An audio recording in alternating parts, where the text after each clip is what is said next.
پچھلے 75 سال میں اس سے اچھی خبر سننے کو نہیں ملی۔ سلامتی ہے ان آنکھوں پہ جو ہدایت پہ نظریں جمائے بیٹھی ہیں، ان کانوں پہ جو ذکر خیر کے منتظر رہتے ہیں، اور ان قدموں پہ جو ہدایت کی راہ پہ گامزن ہیں۔ جی بسم اللہ الرحمن الرحیم۔ آغاز کرتے ہیں۔ غم صاحب، ایک سوال کافی سارے لوگوں کی طرف سے ہمیں موصول ہوا ہے، سب سے پہلے وہ آپ کی خدمت میں رکھتے ہیں۔ آپ کے علم میں ہے پاکستان اور سعودی عرب کے درمیان ایک دفاعی معاہدہ ہوا ہے، اور جس کے تحت پاکستان نے ایک طرح سے اب ذمہ داری لی ہے مملکت حرمین کی حفاظت کی۔ بطور پاکستانی اور بطور مسلمان اور دنیا بھر کے جو عالمی حالات ہیں ان کو سامنے رکھتے ہوئے آپ کا اس پر کیا تبصرہ ہے؟ کیسے دیکھتے ہیں آپ اس ڈیولپمنٹ کو؟ یہ بہت خوش آئند ہے۔ میرے خیال میں تو پچھلے 75 سال میں اس سے اچھی خبر سننے کو نہیں ملی۔ یہ ذمہ داری لی ہے، یہ ذمہ داری ہم پر خود قرآن نے ڈالی ہوئی ہے۔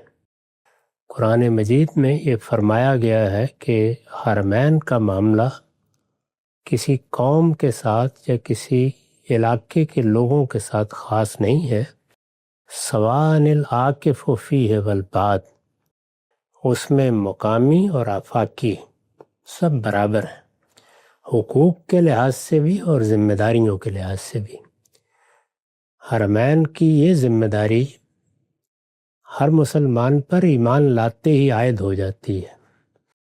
یہ پہلے سے عائد شدہ ذمہ داری ہے۔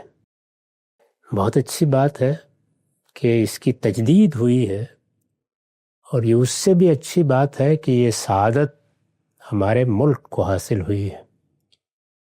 اس لیے میرے نزدیک نہ صرف یہ بلکہ باقی مسلمان ملکوں کو بھی اس معاہدے کا حصہ بننا چاہیے۔ دنیا بھر میں ایسا ہی ہے۔ مثال کے طور پر مسیحی تہذیب یا یورپی اقوام یا اسی طریقے سے سفید نسل کی اقوام نے آخر اپنی حفاظت کے لیے نیٹو کا معاہدہ کیا ہے، اور بھی بعض معاہدات ہوتے رہتے ہیں۔ دفاعی معاہدات یا اس نوعیت کے معاہدات جن میں ایک دوسرے کے معاملے کو یکساں سمجھا جائے، کوئی نئی چیز نہیں ہے۔ اگر آپ دیکھیں تو معاشی لحاظ سے، معاشرتی لحاظ سے، تہذیبی لحاظ سے اس طرح کے دسیوں معاہدات اس وقت دنیا میں موجود ہیں۔ کتنی تنظیمیں علاقائی تحفظ کے اصول پر بنی ہوئی ہیں۔ ابھی شنگھائی تعاون تنظیم کا اجلاس چین میں ہوا ہے۔ ہمارے ہاں بھی مشرق بعید میں بعض اسی طرح کے ادارے بنے ہیں، تنظیمیں بنی ہیں۔ مسلمانوں نے بھی مسجد اقصیٰ پر جب ایک زمانے میں حملے کی صورت پیدا ہو گئی تھی اور آگ لگا دی گئی تھی، تو یہ معلوم ہے کہ مسلمان ملکوں کی ایک تنظیم OIC جس کو کہا جاتا ہے وہ بنائی تھی، اب بھی ہے، یعنی جیسی بھی صورت میں ہے بہرحال ہے۔ اس کا بھی پچھلے دنوں اجلاس ہوا ہے۔ یہ تنظیمیں بنتی رہی ہیں اس سے پہلے بھی، لیکن جزیرہ نما عرب کا معاملہ سب سے منفرد ہے۔ وہ اللہ تعالیٰ کا منتخب کردہ علاقہ ہے، اس کو اللہ نے اپنے لیے خاص کیا ہے۔ اس میں غیر مسلموں کے لیے مستقل قیام کی کوئی گنجائش نہیں ہے۔ وہ حرمین کا علاقہ ہے۔ جس طرح ایک زمانے میں فلسطین کو اللہ تعالیٰ نے انتخاب کر کے اپنی توحید کا مرکز بنایا تھا، قیامت تک کے لیے اب یہی علاقہ توحید کا مرکز ہے۔ اس کی ذمہ داری ہر جگہ مسلمانوں پر عائد ہوتی ہے۔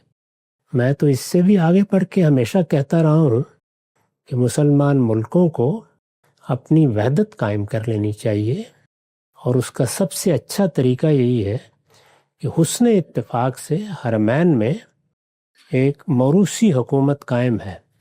جو تعلق کینیڈا کا، آسٹریلیا کا، نیوزی لینڈ کا، ملکہ برطانیہ یا شاہ برطانیہ سے ہے، وہی تعلق قائم کر لینا چاہیے۔ اس میں سب ملک آزاد ہیں، اپنے طریقے پر معاملات کر رہے ہیں، کوئی مداخلت نہیں ہے، لیکن ایک وحدت کا احساس۔ دولت مشترکہ بھی اسی طرح کا ایک نظم رہا ہے۔ برطانیہ عظمیٰ نے جن علاقوں کو خالی کیا تھا، یا اس تعبیر کو اختیار کر لیجئے کہ پہلی جنگ عظیم کے بعد آزادی دی تھی، ان کا بھی یہی معاملہ ہے۔ تو اس لیے یہ بہت خوش آئند ہے ہر لحاظ سے قابل قدر ہے. دعا کرنی چاہیے کہ اللہ تعالیٰ مسلمانوں کو اس سے بھی آگے بڑھ کر اپنے اندر مزید وحدت پیدا کرنے کی توفیق عطا فرمائے.